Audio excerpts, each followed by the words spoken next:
Ravine. So if I can invite... Yeah, welcome, Ravine, John, Craig. Bearing in mind too that we can pick up on some of this during the day with our staff directly, and this is our chance to get clear on what's happening. Thank you. Right, thank you very much, everybody. We have with us today Ravine Jadaram, Craig McElroy, John Dragicevic, who will give an overview from both water care, healthy waters and stormwater, and civil defence response.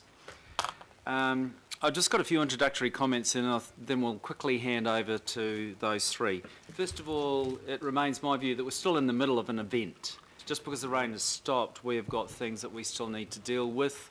And I look at these situations as three phases. The first one is the immediate response, which we've been dealing with over the last several days, then recovery, and then the lessons learned. What will we do differently into the future? Today's presentation is going to focus primarily on recovery. What does recovery look like, and what are the things that we're now focusing on to help those families and those properties adjust to the impact that's been brought upon them? And then I'll provide a few wrap-up comments at the end. But if I can hand over to Ravine, thank you very much. Thank you. So as council is aware, we had a very unprecedented sequence of very localised rainfall last week, and a consequence of which is that the four water supply lakes in the Honuas are heavily laden with silt and sediment, which resulted in the Ardmore water treatment plant actually stopping on Wednesday. So the Ardmore water treatment plant is automated, and so the processes could not handle the amount of silt. The silt content is hundreds of times over normal, but staff have been operating the plant manually, and so we are definitely in a recovery mode. Everyone in Auckland is receiving drinking water. Everyone is receiving water that meets the drinking water standards, so it's safe and it is clean. The challenge for us is because Ardmore has been cut back in its production, we will not be able to meet the water demand that was there before the rain event. So before the rain event, the water demand was around 450, 460 megalitres a day. And then during the rain event, because it was raining, the demand fell to about 415. So we've got a two-pronged approach. We believe that the sediments will take some time to settle. We are hoping that it will settle over the next 3 to 4 weeks. The way that our water supply system is structured, it is quite resilient. So we have maximized the output from Waikato and Huia, and with the reduced output from Ardmore, we are still meeting the demand. Our concern, however, is if demand reached the levels that were before the rainstorms, i.e. 450, 460, we would not be able to meet that. So what we are doing is we have started a campaign called Save 20, which is seeking a reduction in water demand from all our customers of 20 litres per person per day. And we are hoping that that will keep the demand low. The target is below 400 megalitres a day. At the same time, we are looking at maximising and improving the production from Ardmore, because the idea is that we should be able to get more and more out of Ardmore so that in 3 and 4 weeks' time, we can go back to normal. The call for savings was pretty good over the weekend, taking into account that it was still wet. So the demand was around 390 on Saturday and 382 on Sunday. Yesterday, the demand was at 419. I would still say thank you, Auckland. It's been very well done. I can imagine that there would be some clean-up going on because there was a lot of flood work. But our request still is for Aucklanders to keep reducing their water demand. Don't water the gardens because it's been raining. Don't wash the car. And the unfortunate thing is that if we are unable to keep our demand low, the ultimate consequence would be that we will have to ask Aucklanders to boil their water before they drink it. Now, we don't want to do that. It will create a lot of inconvenience, and before we get to that point, we will have other measures to get demand down. So at the moment, Ardmore is very stable. The demand is good. Even 419 is something that we are happy with, and we will continue our request for Aucklanders to keep reducing the demand. That's the situation at the moment. Yes. Thanks, Raveen. And can I suggest we just go through each of the presentations and then we have any questions? So, John, are you okay to pick up from here? Thank you. Yes, through the Chair and councillors, I'm going to update the presentation I put yesterday to give you the latest information, but I'll quickly go through those bullet points again and also the relevance of them. So you saw the heading, which is the headed word local. These 3 events, and they were unusual to have 3 consecutive events with 2 gaps in between. It was not a significant Auckland regional event or a significant Auckland regional storm, but there were areas of local significance. So early on, Cleveland, Kawakawa area, and then Sunday, Newland, Glen Eden area. And in the next slide, I'll once again give you some context. The second bullet again is just to really reinforce how well the agencies work together. That's both external and internal. That's ATOC, Auckland Transport, that's police and fire. As I said yesterday, the St John's ambulance did not have any issues of concern. It was another day in the office for them. In regards to council, the coordinated integrated council response, it worked exceptionally well. That's effectively Healthy Waters, building control, our comms people, and civil defence.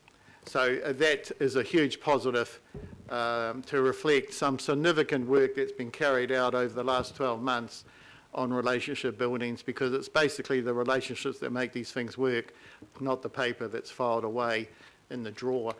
The third point, and this would be no surprise to you if you look at other emergency events around New Zealand in the last few years, it's just how the community spontaneously comes together to help the community. It's quite heartening. Maybe it's the New Zealand way, or maybe it's just how communities come together in times of adversity. So some significant community response to help their community members. And once again, as I indicated yesterday, very, very strong in the rural community. It's just effectively a part of their way of living. Resilience and community support is what makes the rural community special in the context of how they work together. But in the urban community, that was also very highly visible. And particularly in the Cleveland, Kawakawa area, that did have some significant issues, power outages still adjacent to Kawakawa, and Civil Defence has supported them quite strongly, as well as community and the rural fire services. The next bullet point, as I indicated, through the consultation on our group plan, which is effectively the strategic document for emergency management in Auckland. It's not Auckland Council strategic documents, it's Auckland's emergency management strategic document called Resilient Auckland. All local boards that I attended, which was most, expressed a strong desire to be involved and to assist in times of an emergency. And we are doing some work to produce a guideline of what that means, as well as improving the communication channels to all our elected members. So once again, local board members and councillors were out there supporting the community and assessing community needs. So once again, that was a strong positive.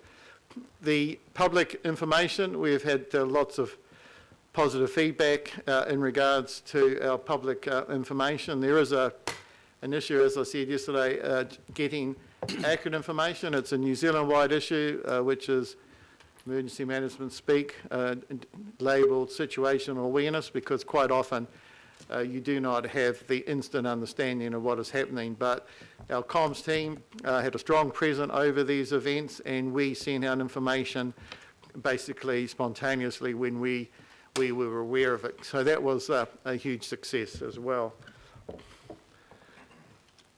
These are some statistics. I'll just point out the middle too. So yesterday we reported 84. It's down to 64 because as Healthy Waters go through and investigate, they find that there were some instances of flooding that did not see water going through the habitable floor. And once again, this is where I just want to give you a context. If we had the superstorm, which is under the cluster of number 1 hazards for Auckland in our group plan, Resilient Auckland, you would be seeing in excess of 7,500 houses being affected. So that gives you a sense of context and a sense of scale. Both Craig and myself are about to hire some independent experts in the area of storm scale so that we will get independent advice on how we get the context of these 3 events and relative to events since we have been recording them over probably 100 years or so. The importance of that is the context gives us a sense of how to activate our emergency services so that we can have a predictive understanding as to whether we need to start triggering more resources to come in, because you want the resources to come in as quick as possible. So when that information is to hand, it will be shared with you. And as I say, it is independent. It'll be independent advice. We have got no further buildings that have been red stickered following yesterday's advice, and that is unlikely to change. The number of people displaced and being supported has gone up to 28. I'll talk a little bit more about that in the recovery slide, but we have arranged for 1 week's accommodation. We are going to advise them today it'll be extended for a further week, and I'll give some reasons for that when we get to the recovery slide, which is here. So in the context of this slide, I just wanted to make a brief comment. Our COO, Dean, has just indicated that we are still in the emergency. It is not business as usual. We are in recovery and basically closing down our response. So the amendments to the legislation that came through and triggered by the Kaikoura earthquakes was to give recovery a more gravitas than it had before in the Act. So recovery has had some significant changes, and some of those changes of significance the Seat and Committee will be working through at the next meeting. But one of the ones that are relevant is that recovery does not start at the end of response. Recovery starts the second that the response actually starts, and we have been working through that and will continue to work through. So if you look at the first 2 bullet points, that is a goodwill gesture from council and the ratepayers to those affected, where Waste Solutions is removing rubbish and damaged household goods at no cost, and opening up the resource recovery network to people who have lost everything. Some of those 28 people that include 3 children and one infant. We are also going through to get an understanding of affected residents, and we can only go on those that approach us or go through the 64 habitable floors and progressively go through that and ask, do you want assistance? But we have asked the local board chairs and the local board members, if they are aware of anyone they think needs assistance, to please come to us, because that is another way for us to get an understanding of our community needs. We are also coordinating with government welfare services. Now, many of these people are not eligible for welfare services, governmental welfare services, as recent immigrants, and we are actually liaising with the not-for-profit organisation to assist. So the reason we are extending the accommodation an extra week is to enable us to have time to make those connections. It's quite traumatic for people who cannot go back to where they were renting for many weeks, in some cases months, to know that the end of that week is rapidly approaching. So we are extending it to 2 weeks, and we'll reassess it again on the basis that every member of a community is important to us, and Auckland Council will do the right thing. I'd like to make mention of a fantastic relationship we have. And now this relationship was brokered by Councillor Sharon with the Sushi, a Buddhist humanitarian group that have a presence in South Auckland, have a presence around the world. And prior to Christmas, Auckland Council brokered and facilitated this organisation, this foundation, to go to Huranui and Kaikoura and hand out $125,000 in $500 Prezi cards. The 2 mayors of both Hiranui and Kaikoura were overwhelmed with the generosity and also with Auckland facilitating that initiative. And as I said to the two mayors, you know, basically, even though you may beat us at rugby every time, you are still part of our family, the New Zealand family of citizens. So they are going out as we speak to hand out Prezi cards to those affected. They'll be loaded with $1,000. And once again, I have to acknowledge Councillor Sharon, because without that connection, we would not have actually broken that relationship. Very, very powerful relationship. Also, another relationship we have that is known to the CEDAM committee, but maybe not to all councillors, is we are one of only 3 parts of the world that have an MOU with Airbnb.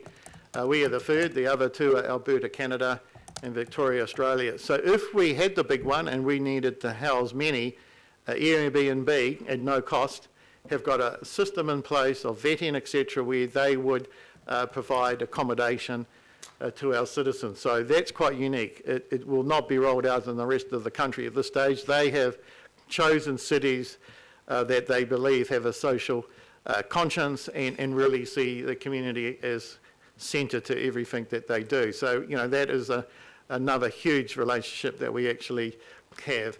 The final bullet point, you know, Craig will talk to that. Thank you, John. Right. Thank you very much, John, and through you, Madam Chair.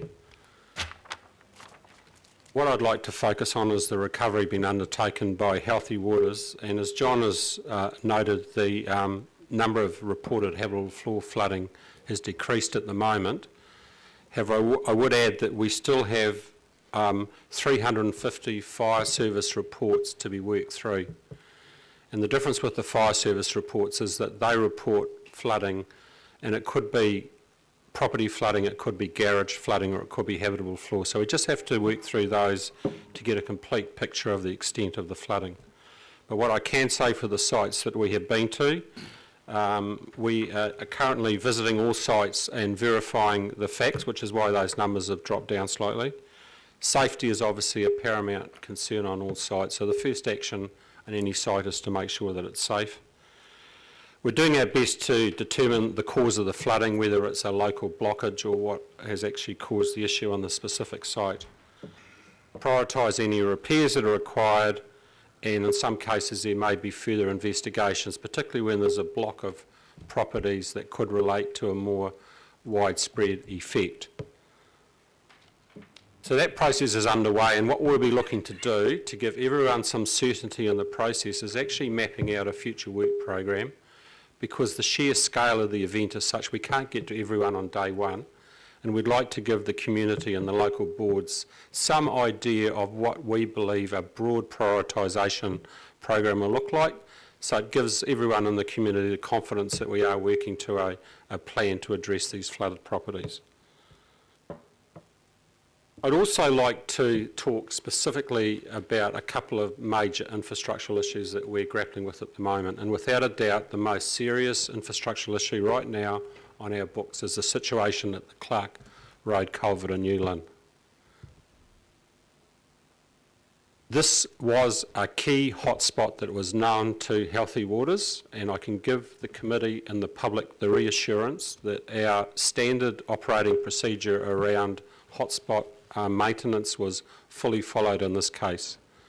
So there was an inspection carried out prior to the first event on last Tuesday, and there was a follow-up inspection on Friday before the weekend to make sure that that waterway was free and available.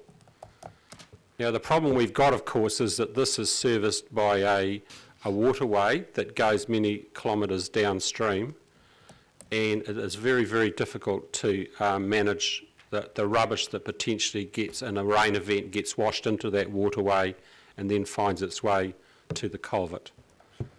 What I can also say is that this is an old culvert, and the standards that apply to the design of that culvert are not what would be applied to a modern culvert. And so a combination of the rain event and some materials that are potentially washed into it have caused a significant blockage in that culvert. We don't know exactly what is happening at the moment because we can't get into the culvert to inspect it.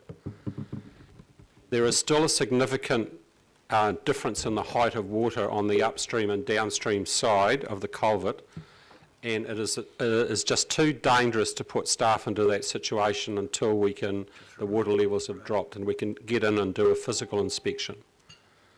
That physical inspection will obviously generate much better information about what to do next, but what I can say is that we are already being proactive in this case, and we have got a session with Auckland Transport this afternoon to start planning for what I believe will be a probable project to upgrade that culvert.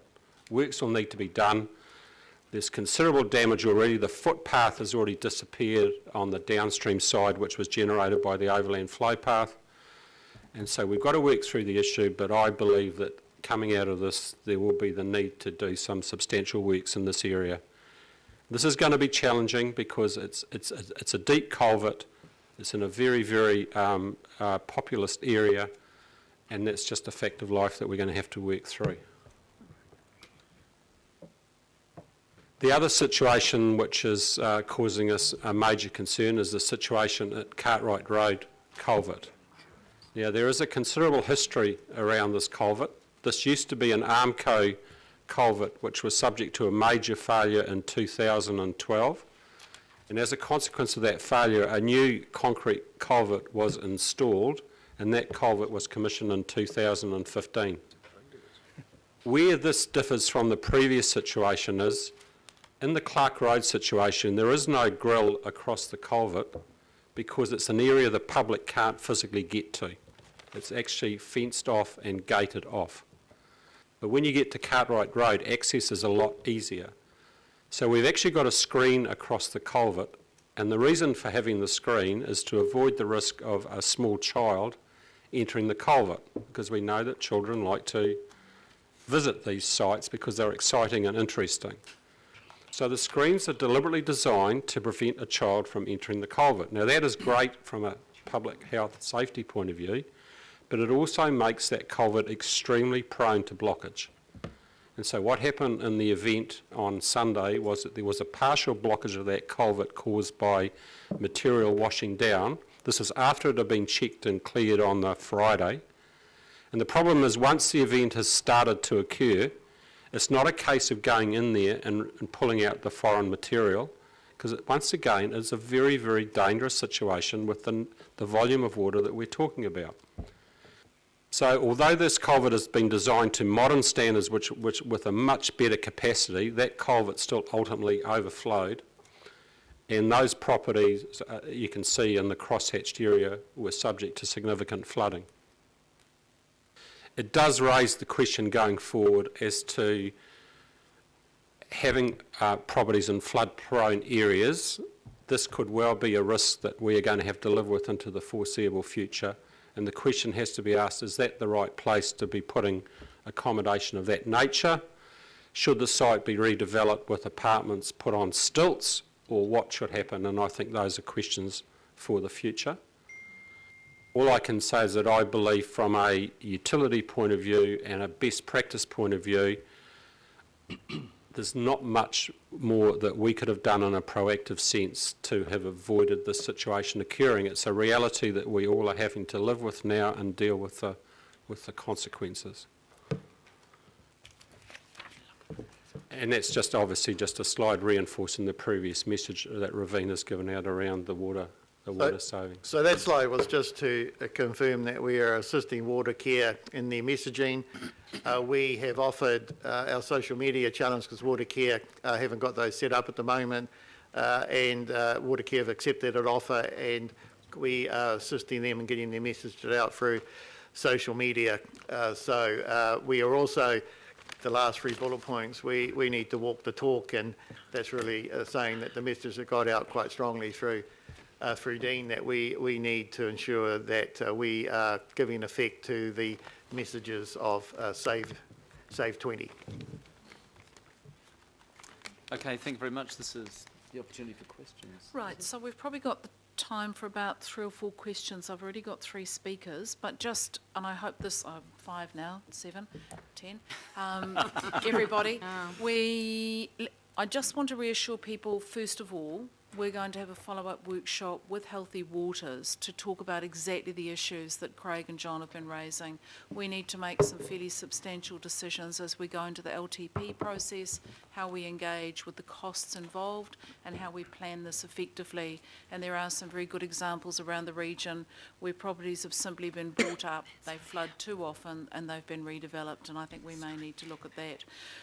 So I don't want us to get into that kind of detail today. This is simply a situation briefing, and questions of clarification would be appreciated. So stormwater we'll deal with at a workshop. Let's stick with the issues of now. First of all, I want to go to Councillor Sharon Stewart, who is chair of the our Civil Defence Committee. I want to congratulate you most warmly, Councillor Stewart, on the work of you and your team. Well done.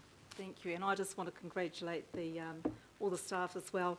On Friday night, I actually went to the Civil Defence Office, and John can be very proud of his staff there. There were some of the staff members that had only had about 2 hours sleep, and they'd actually, when I'd arrived, they'd only just come back to they knew there was a serious problem.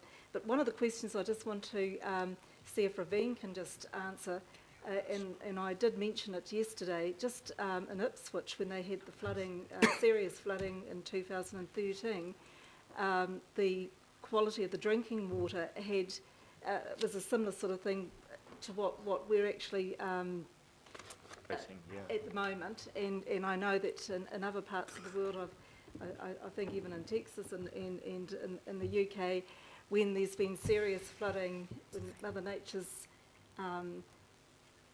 we've had these sort of problems. So could you just tell us a little bit? Yeah, no, you're absolutely right. So that is where I'm saying that, well, in southeast Queensland, when they had that situation, they had to go to boil water notice straight away. Yes. Right, so we're extremely lucky that everyone is still getting water. We don't have a boil water notice at the moment. So to that, I'm saying we do have some resilience in our system, and we have very competent, capable people. So we don't have all our eggs in the one basket, which is what they had. So we've got some diversified sources of water. We've got the Waikato, we've got the Huia, we've got Ardmore. So yeah, no, thank you very much. I mean, we will learn from everyone else, but right now we're in a good space. Everyone's getting water, and sometimes when we have natural disasters, it's good for everyone to come together. And so I'm testing the resilience of the community. I'm saying to people of Auckland, we have a resilient system, but are we as individuals resilient? And so far, the response has been good. I just thought it was important for people in Auckland to realise that this does happen in other places, you know, when there's been a flood. Thank you. It's not a third world issue. Yes, No, it's a it's first not. world issue. Yes. First world saved, isn't And it? Aucklanders can be just as resilient. My 84-year-old mum-in-law is showering with buckets in the shower for her 2-minute shower to do her bit. So Thank you very much for that. she is a remarkable woman. I've got Councillor, we'll go to Mayor Goff, then Councillor Denise Lee, Quacks, Darby, Walker. Mayor Goff. Thank you very much, Madam Chair. Look, can I first just put on record my thanks, and I think the thanks of all of us, to the 3 organisations that are sitting in front of us for the extraordinary efforts of their workforce. I saw it at Watercare. I saw it in particular yesterday and on Saturday with Civil Defence, and I know Stormwater has put real effort into mitigating what's happening there. Can I comment very briefly on the resilience of people from Kawakawa Bay through to what I saw in New Lynn last night? You know, people that have been affected dramatically, lost all of their possessions, no insurance because they were low income, but being incredibly stoical about it. And, you know, with Sharon to acknowledge the Tzu Chi Buddhist organisation, you know, it's that sort of generosity that makes you very proud of our community at a time like this. Can I focus my question? I've got 2 questions. One probably to Craig first of all, and then to Raveen, so that they're both on record. when I visited the Cartwright Road area, I talked to a man who's lived there 16 years on the first floor, and he said he's been flooded 4 times. And when you look at the scale of what happened there, cars destroyed effectively, possessions destroyed, rotting food. The grill has to be there. I accept that it was cleaned and cleared. You gave that assurance yesterday and again today. But what happens with a deluge is you wash all the rubbish from hundreds of metres upstream into that grill. And it just seems to me, that's a new culvert, so we're not talking about replacing that one. It seems to me you cannot have a multi-unit block of flats in an area that has been flooded 4 times in 16 years. It's not fair to the people, and the results are quite dramatic. So I'd like to know what powers you have, or council has, to deal with properties that are built in vulnerable areas, and what, if anything, can be done to stop that effect of, is it possible, I mean, I don't think you had time to open that grill, even if it was capable of being opened. They told me the water went from 0 to several metres in a matter of probably 10 to 15 minutes. So what else can we do to protect people in that situation, and what are council intentions there? To Ravine, just to go over the area that we covered yesterday, we know that our population's getting bigger and bigger, so our headroom for supply becomes smaller. We know that with global warming, we've got more and more extreme weather events. So it's about building up the resilience of our system. And if you could maybe touch on what we've been able to do with increasing supply at the Waikato, what might happen with the new building at Huia, and what we can do in Ardmore, given that that takes 2/3 of the water. We've got all of our eggs in one basket, a very efficient, well-run basket, but it's still vulnerable. What can we do to increase capacity there to deal with siltation? So maybe Craig and then Ravine. Yeah, thank you, Your Worship. I think, first of all, we have to be upfront of this has happened 4 times over recent years. I don't think this is a risk that we can satisfactorily mitigate it against by infrastructural solutions. I think we need to meet with the property owner as soon as possible and discuss what potential options we can achieve on that site. Much better to do this in a very joined up fashion with the property owner, because I would suspect that he also doesn't want to have to go through this situation again. And I think the part of the conversation we're going to need to have across council, because this may have some financial implications, is just how we're going to treat issues of this regard going forward.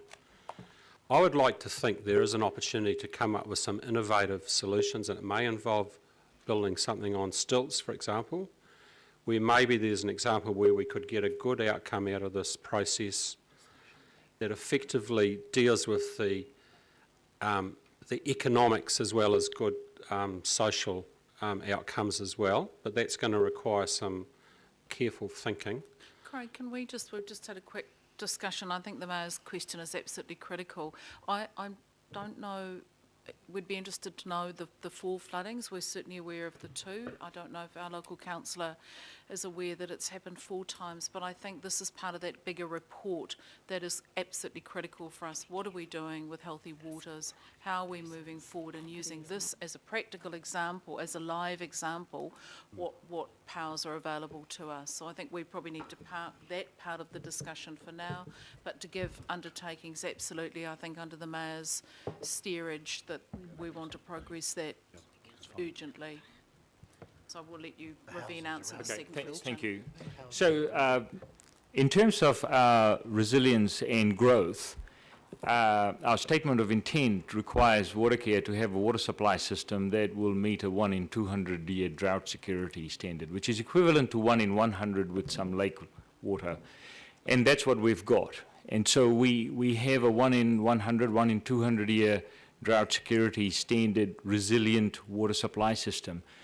And we're not in a drought, but if we were in a drought today, we would still be asking for demand management, because we wouldn't know how severe that drought is. You only find out how severe a drought is when it finishes.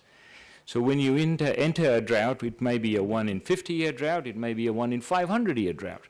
So the call for people to save water and better manage this very precious resource would have been there even with our current statement of intent requirements. And I'm using that analogy because what we've done right now is just call for some demand management. That's what we've done.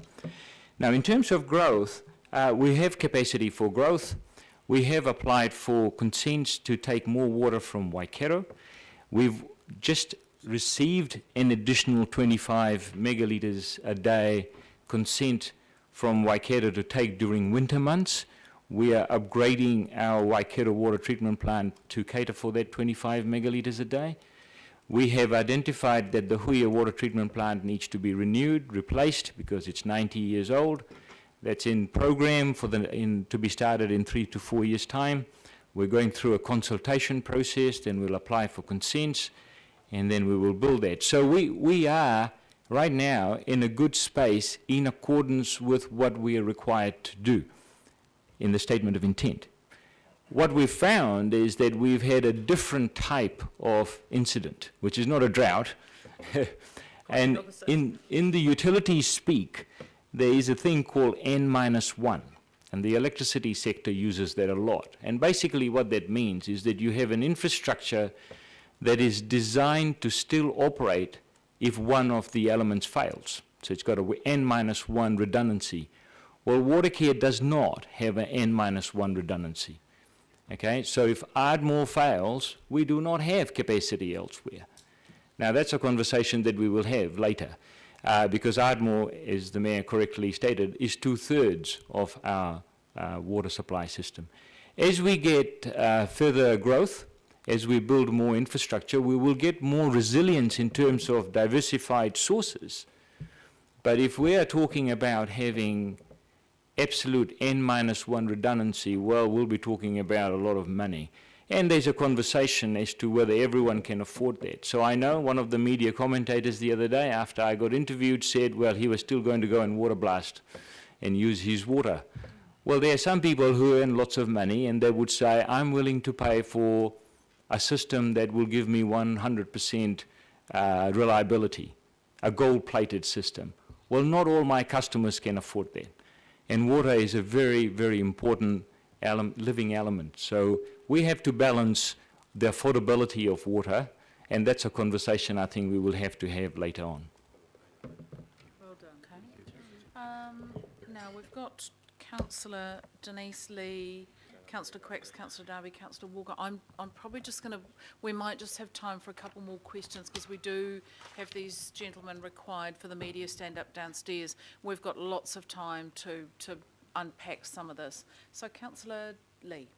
Thank you, Madam Chair. And mine's a simple question in the context of media being present, those of us who use social media here in the room. Messaging, Ravine. So earlier you mentioned in terms of water conservation, don't wash your cars and don't water the gardens. But my understanding is that we should be pushing out the shorter showers and don't turn the tap on when you brush your teeth. That's right. So we need a little bit of clarification. Can you just take the opportunity to be... Aucklanders need simple messaging to get the message through. So what is the primary push? So the primary push, because we're saying 20 litres per person per day, and it's difficult for people to realise what is 20 litres. I know it's easy if so we're saying if you take a shower that's 2 minutes shorter, that would save 16 litres. And if you make sure you don't leave the tap running while you're brushing your teeth morning and evening, you know, that will save about 4 litres. That's 20 litres saved. Excellent. But we're also saying, I mean, there could be someone saying, I only have a 2-minute shower, so what do I do now? So if there is someone who takes a 2-minute shower, we're saying, well, don't wash the car, or, you know, do something else. So it's not just the shower and the brushing teeth is a very good example, but basically what we're saying to everyone, do your bit, whatever it is that you can do. So if you had one sentence for us right now, because obviously we're in contact with our communities and are helping assist the comms journey. Yep. What would it be? Would it be push out watercare.co.nz, civil defence. I would say if they have access to the website, water.co.nz has got a whole box of lots of things that they can read about, the status. The message is just 20 litres per person per day. I know some media have said, well, Watercare is not updating, you know, and we're doing what we're doing, but there's only one message. We don't have to update it too much. I'm just asking for everyone to do their best, and we're asking for 20 litres per person per day. That's the only It's message. not up to date at the moment. Good question. Right, councillor Quacks. Yeah, thank you, Madam Chair. Look, I'd like to direct my question at Mr Kempton. Dean, the Mayor has been quoted as saying that we do need to have, has to be an investigation into this, and I thoroughly agree with that. Will that be an independent investigation, or will that investigation be carried out by council? So I agree that we need an investigation. We talked about that yesterday with the Finance Performance Committee prior to your workshop. There has been no thinking at this stage around terms of reference and who would undertake the review. So let us work on that. We'll come back to the council with our proposal. We'll work out the right terms of reference that we will agree on so we get to the bottom of what's happened. At this stage, our attention's on dealing with the immediate issue and helping communities recover. Fair enough. Councillor Darby. Thank you, gentlemen, three of you. Messaging is critical here, and Ravine, I communicated a message to your office Saturday morning on the water demand management, and then somebody else chimed in from Water New Zealand to throw the spanner in the works, so to speak. And then I heard yesterday on national radio, it was quite a long piece, and there were a few things that concerned me there, and I don't believe they were entirely accurate, and because that is part of the messaging, you know, media are part of the messaging. And one of the messages there was from the CEO of NZCID, Council for Infrastructure and Development, was that the key failure here was a failure to separate our wastewater and our stormwater systems, and it's going to cost $15 billion. Now, we recently had a workshop with you, and I don't recollect that we have a system that is separated right across Auckland. It's only a very narrow area. So question to you is, just to correct the message, what is the bill for the part of Auckland, and you can tell us what part of Auckland, to separate the systems? The second question, there was a wastewater biologist, and her message, broadcast right across the nation, was that the solid fecal matter was likely to have been pumped into the harbour out of the overflowing treatment plant at Māngere, and it was likely to have exceeded an intake of 16.5 cubic metres, whatever the number, you probably know the numbers, and went on to say, I think the amount will shock Aucklanders. Should Aucklanders be shocked by an overflow at the treatment plant? Did the treatment plant cope? And going back to my first question, can you please clarify where we have joined up systems, what the cost is likely in the future? Is it 15 billion or is it a lot less? Okay, I'll start with the second question first. So the Māngere wastewater treatment plant treats everything that goes there. Okay, so the Māngere wastewater treatment plant, in terms of size, is one of the 10 largest wastewater treatment plants in the world. Okay, so it's a big treatment plant. And well run, so I'm very proud. It is a treatment plant that has got advanced treatment capability, so it applies UV treatment before things are discharged. So it's no just a simple two-stage treatment plant. It is an what is referred to as an advanced wastewater treatment plant. During dry days, when it's not raining, everything that goes to Māngere gets treated through all the stages of the treatment, so it's advanced treatment. When there are rain events and a lot of stormwater gets in, then that influent gets 3 stages of treatment, right? Sorry, Ravine, can I just interrupt for a second? We've just got the call downstairs that we do need to wrap this up. Yep. So if we can just have a quick Absolutely. answer. We Quick. kind of know the answer. So the answer is, no, they get treated, nothing overflows that it hasn't been not been treated. This first question, well, unfortunately, I don't know where Infrastructure New Zealand got the numbers from. That's the conversation that we're having right now with Healthy Waters. I mean, from my point of view, I don't know what the context was, whether he was talking about separation or stormwater or what, so I really can't answer the question. But the number that we have in our asset management plan for wastewater is the number that we need, and we're very confident that that is the cost envelope, investment envelope that is relevant for water care. Okay, thank you. Okay, thank you. Sorry to cut this short. I know we had a few other questions. I'd like you just to follow them up directly. Can I just move that we thank Ravine and Craig and John for the update? And can I, Councillor Stewart, would you like to move that, Councillor Stewart? I'm happy to second. I'm going to put that. All those in favour, please say aye. Aye. Against? Carried. And good luck with your media briefing.